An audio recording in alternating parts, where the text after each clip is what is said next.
प्रसिद्ध गायिका आशा भोसले यांनी मंगळवारी शिर्डीत साईबाबांचे दर्शन घेतले. त्याचप्रमाणे महाराष्ट्र राज्याचे माहिती, तंत्रज्ञान व सांस्कृतिक कार्यमंत्री आणि भाजप मुंबईचे अध्यक्ष नामदार आशिष शेलार यांनीही शिर्डीत येऊन श्री साईबाबा समाधीचे मनोभावे दर्शन घेतले. त्यांनी श्री साईबाबाच्या समाधीवर शाल अर्पण केली. यानंतर श्री द्वारकामाई मंदिरातही त्यांनी जाऊन दर्शन घेतले. साई दर्शनानंतर नामदार आशिष शेलार, त्याचप्रमाणे प्रसिद्ध गायिका आशा भोसले यांचा साई संस्थानच्या वतीने संस्थानचे मुख्य कार्यकारी अधिकारी गोरक्ष गाडीलकर यांनी श्री साई मूर्ती व शाल देऊन सत्कार केला. यावेळी मंदिर प्रमुख विष्णू थोरात, संरक्षण अधिकारी रोहिदास माळी यावेळी उपस्थित होते.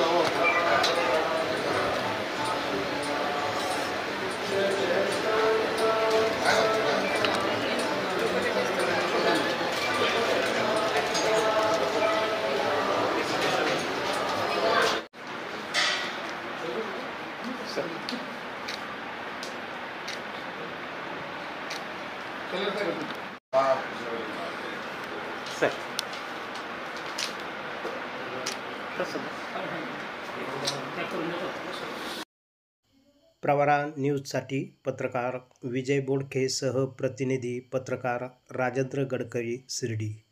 अशा नवनवीन घडामोडी जाणून घेण्यासाठी प्रवरा न्यूज चॅनलला सबस्क्राईब करा.